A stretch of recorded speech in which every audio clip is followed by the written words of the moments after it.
معاملے میں بھی ہم لوگ بہت پیچھے ہیں. نبی اکرم صلی اللہ علیہ وسلم نے فرمایا کہ جب تمہارے بچے 7 سال کے ہو جائے، یعنی نماز کی اتنی قدر قیمت ہے کہ جب تمہارے بچے 7 سال کے ہو جائے تو ان کو نماز پڑھنے کا حکم دو، اور جب پھر 10 سال کے ہو جائے تو ان کو مارو. اگر وہ نماز نہیں پڑھ رہا ہے تو اس کو مارو. غور کیجیے کہ جب 10 سال کے بچے کو نماز نہ پڑھنے پر مارنے کا حکم دیا جا رہا ہے، حالانکہ وہ اپنی نابالغ ہے، کسی چیز کا شریعت میں مکلف نہیں، کسی چیز کا شریعت میں مکلف نہیں. اس لیے ہم اندازہ لگا سکتے ہیں کہ نماز اسلام کے شریعت کے نظر میں اس نماز کی کیا قدر قیمت ہے اور یہ کس قدر اہم عبادت ہے.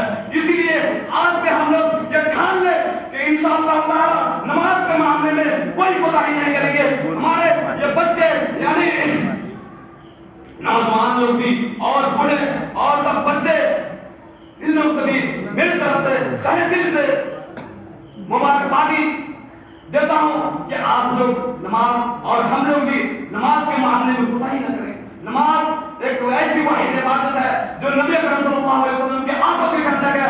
نبی اکرم صلی اللہ علیہ وسلم کے آنکھوں کی ٹھنڈک ہے.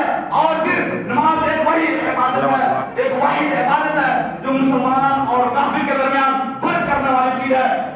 نبی اکرم صلی اللہ علیہ وسلم نے فرمایا من ترک الصلاۃ متعمدا فقد کفر، جس نے جان بوجھ کر نماز چھوڑ دیا اس نے کفر کیا. لیکن ہم لوگ جان بوجھ کر تو کیا، اسی طرح راستے میں گھوم کر گپ سڑکا میں اذان مؤذن اذان دیتے ہیں اللہ اکبر اللہ اکبر حی علی الصلاۃ، اور نماز کے لیے حی علی الفلاح اور کامیابی کے لیے. لیکن ہم لوگ اذان کو سن کر اور اس کو اسی طرح چھوڑ دیتے ہیں. ہاں اذان ہو گئی چلیے ہو گیا، لیکن اذان ہم لوگوں نے یہ ایک اور بھی کمی ہے کہ اذان ہوتی رہتی ہے اور ہم لوگ بات چیت اور گپ سڑکا گانا میوزک ٹی وی اور دوسرے اپنے کام کاجوں میں مشغول رہتے ہیں. اس لیے ضرورت اس بات کی ہے کہ اللہ تعالی ہم تمام مسلمانوں کو پکا اور سچا نمازی بنائے، اور اس کے اگلے سال یعنی آج ہو کر کل ہو کر انشاءاللہ تعالی ہم لوگ کوشش کریں، یا آج ہی ابھی سے انشاءاللہ تعالی کوشش کریں کہ ہم لوگ پکا اور سچا نمازی بن جائے. اللہ تعالیٰ سے دعا ہے اور ہم زیادہ اپنے وقت کو طول نہ دیتے ہوئے اپنی باتوں کو اسی پر ختم کرتے ہیں، کیونکہ ابھی لاک ڈاؤن کا وقت ہے، ابھی پرشاسن تعینات ہے. اس لیے اپنی باتوں کو ختم کرتے ہوئے اللہ تعالیٰ سے دعا ہے کہ اللہ تعالیٰ ہم تمام مسلمانوں کو پکا اور سچا نمازی بنائے.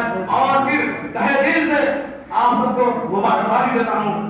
آخر میں اللہ تعالیٰ سے دعا ہے اللہ تعالیٰ کو نیک اور بنائے. آمین باذ الحمدللہ رب العالمین.